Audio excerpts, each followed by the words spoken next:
Now, possible new concerns for President Obama's re-election team. New numbers show hopes that young people would gain enthusiasm for this year's election are slowly fading away. According to the Pew Research Center, the number of 18 to 29-year-old registered voters have dropped 11 percentage points since the last election and even dipped to well below what it was during the 2004 election. The youth vote, of course, a big part of President Obama's election drive in 2008. So will this impact the race for the White House?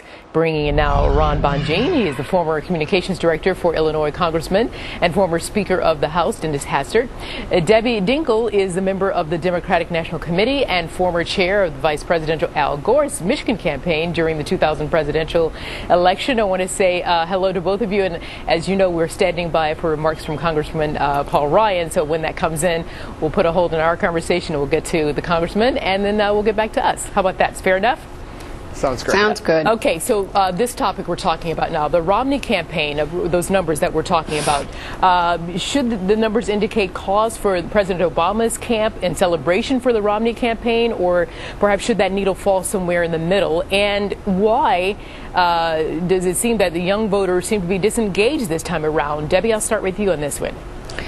Well, actually, if you dig into the study a little deeper, you'll find the place for most concern is actually in the Governor Romney camp, where it shows that young people are that Governor Romney is very unpopular with young people, and also, quite frankly, that moderate Republicans are becoming very disengaged. The fact of the matter is the Obama campaign's got a very strong field. It knows that it's got to win in getting people to register to vote. The voter registration, stronger than it was in 2008. It's got a strong ground game. They're on the go in the early voting states already, and they've always known that they're going to have less money than the Romney campaign does, but they've got a very strong ground game going. Ron, how do you see it? Well, the way I see it, a little bit opposite of that. I think, the young voters voted for President Obama because they believed in the promise of hope and change, and now they're walking away from the president without any hope. If you look, these young people were promised jobs, they were promised higher incomes, they were promised lower cost student loans, and they're not getting those things. You have an 8.3% unemployment. You've got high school tuition loans. You've got just a really bad job market out there. And so these people who believe that President Obama was going to bring all this change to Washington, one thing that they did get, though, is they're allowed to stay on their parents' health insurance rolls until they're 26 years old, so they can live in their parents' basement and not have a job and be on health insurance. Ron, let me jump in now and let's take a look at another Pew Research poll showing registered voters who definitely plan to vote this year. There are the numbers right there. Age group 18 to 29, 72% in 2008. This year, that has dipped to 9 points to 63%. 30 to 49, 84%. In 2008 said they definitely would vote. Now that's 83%, pretty close there. Let me go to that last number there. The 65 plus age group, 87% said they were definitely planning to vote in 2008.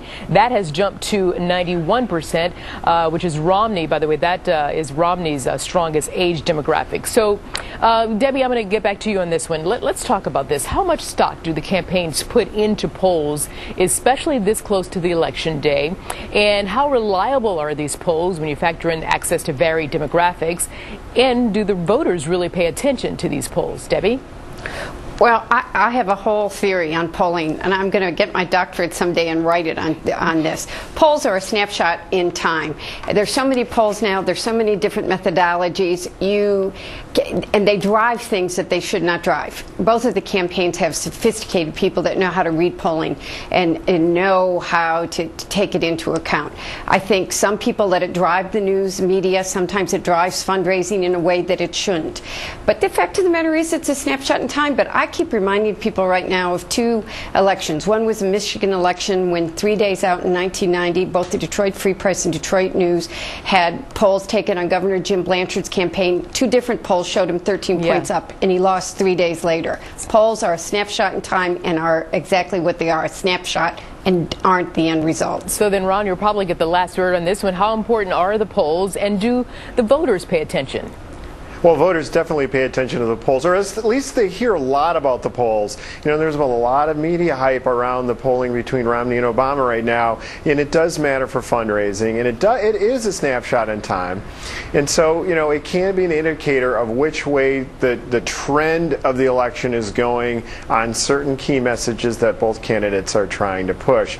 So, you know, I don't want to put a lock, stock, and barrel to every single poll that comes out, but if you look over a trend line, you can see patterns develop so they can adjust their campaigns. Okay, well, as I said, you probably were going to have the final word on that, and you did. And by the way, Debbie, so if you get that doctorate you're talking about, you'll be Dr. Debbie Dingle?